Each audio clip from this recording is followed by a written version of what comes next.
Hello dear students, my name is Madina, your instructor at Bukhara State University. I'm from Translation and Language Studies Department. Our lesson is Language Aspects and Practice, and our topic today is Prepositions and Time Expressions. What's a preposition? It's a linking word or a grammar auxiliary group that helps to connect the words with each other and helps to connect the sentence parts with each other. For example, we have time prepositions, place prepositions. Let's see through several of them today.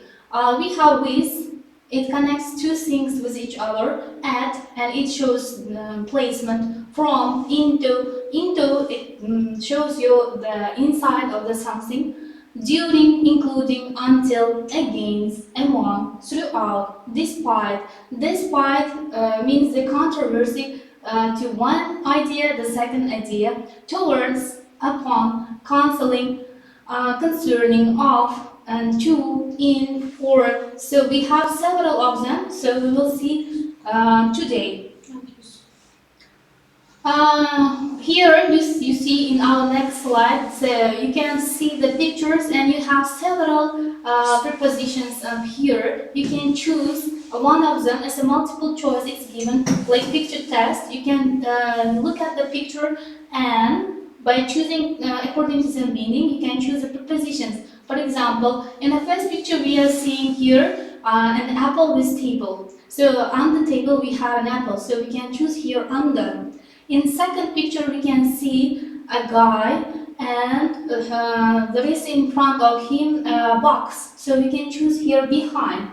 If you teach a language classroom in the future, you can give such kind of picture texts or picture tests to your students.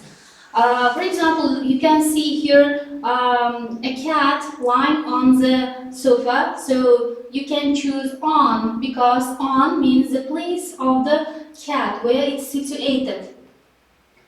So here we have 100 most important preposition lists in our list. So you can learn them by heart and you can use them during your speech, during your lessons, and whenever you need them in the usage in the English field.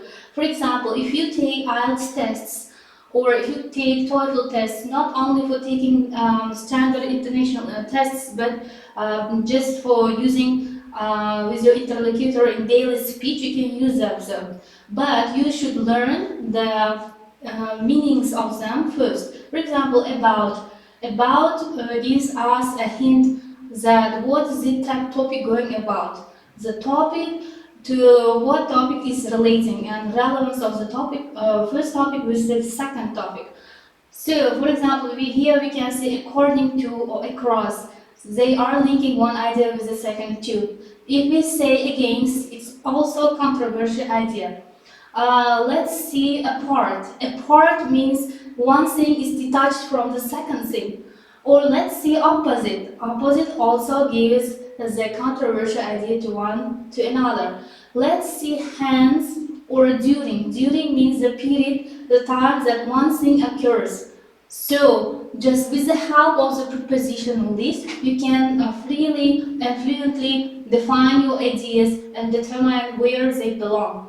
You should learn them by heart, and today I will help them discover.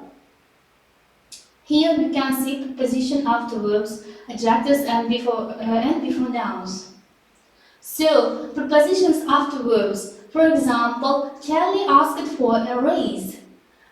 Here we use for, why not, on, in, at, and so on, because with some certain English verbs we use some certain prepositions that are fixed and they are not apart from each other. You should use only this kind of definite preposition. Why? Because it's just fixed in the grammar and we cannot imply the different meaning up here. So you should always use ask for if you ask from something for something. Second is ask politely for a raise. You can insert different kind of adverbs or adjectives up here, and you can just divide them into two parts. Some of them are dividable, some of them are not dividable. So later we can see it as a phrasal verbs. Ask it out, Kelly asked out Chad, for example. Ask it out here, the meaning is different. For example, is asked for means that one person asking for something from the second person, it's asked for. But asked out means to see out, to meet out each other. So here the meaning is different, and the implication of the meaning is let's see each other, meet each other, have a date. So prepositions plays in the English language application is really high.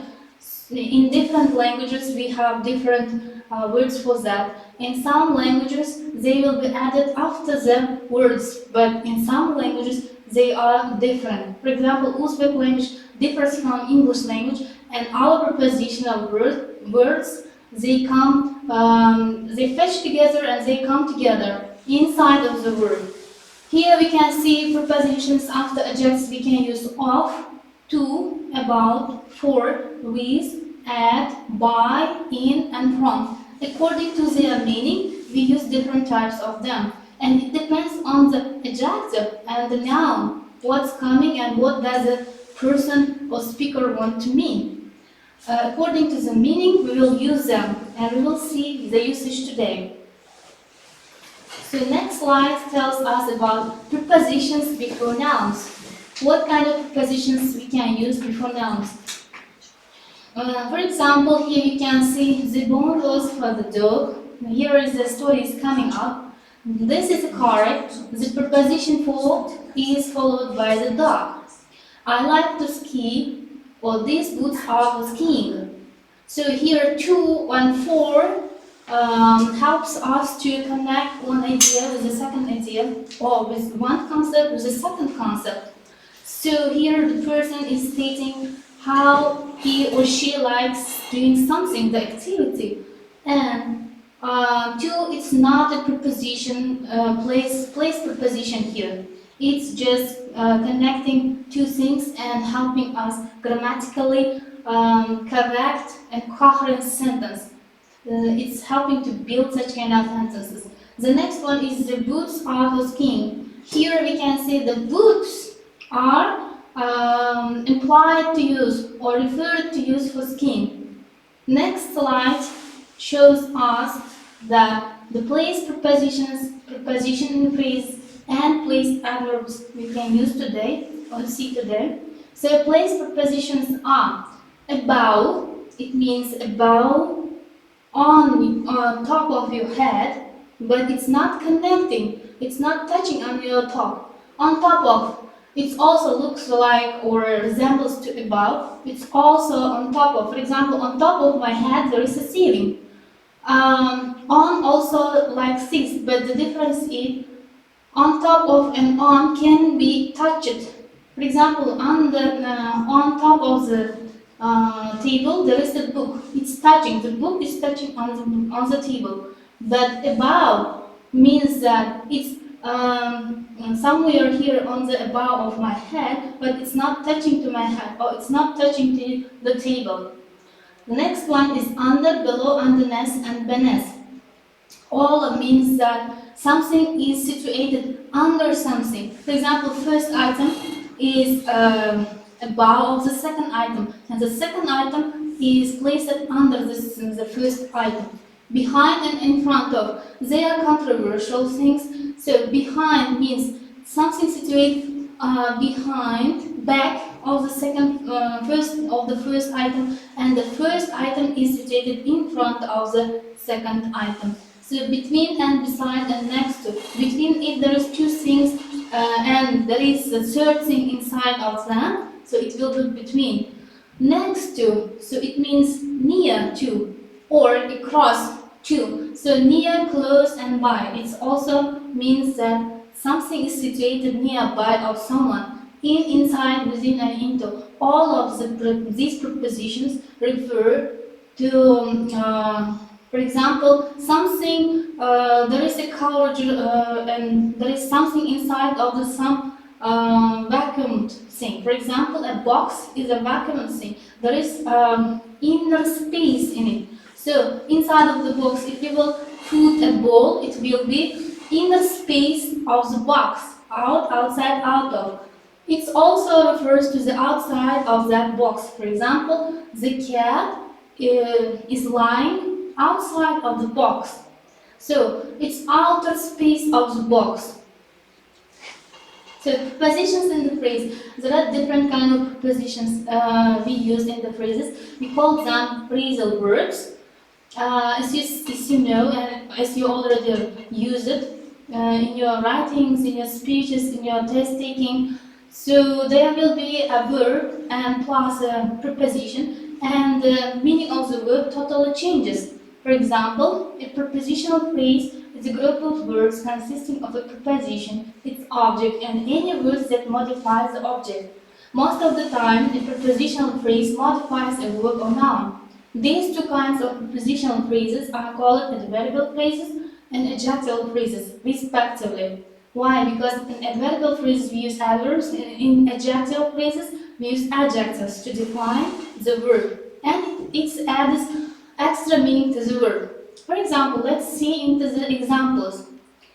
He arrived in the time. Arrive and in, they are just connected with each other. We always should use arrive in or arrive at, not arrive off or whatever. Why? It's because fixed in English language to use like this. Some certain verbs they bring with them, they come together with another, with some certain of the prepositions, and we shouldn't use different kind of prepositions with them. For example, is she really going out with that guy? Going out also means like asked out, see each other, meet each other, as we saw in the first slides about. He arrived in the nick of time. Is she really going out with that all gorgeous guy? Here, the going out verb is the same with the first one. Some of the most common prepositions that begin prepositional phrases are to, of, about, at, before, after, by, behind, during, for, from, in, our, under, and with. And here, the verb's meaning doesn't change too much differently like in phrasal verbs. Here it just slightly changes and shows the time and place of the verbs that's happening. So here you can see place adverbs. Also, as we mentioned above, you can see additional prepositions up here. For example, about, abroad, anywhere, away, back, backwards, and backward, below, down, downstairs, elsewhere, east, far, here, in, indoors, inside, near, nearby, off, on, out, and outside. As you notice, they all show us the places where the item is situated. Thank you to all your students. Thanks, students, for your attention, and I will see you in the next lesson. And your home task will be to define all of the above prepositions and learn them by heart and make up about 20 sentences using them. Thank you.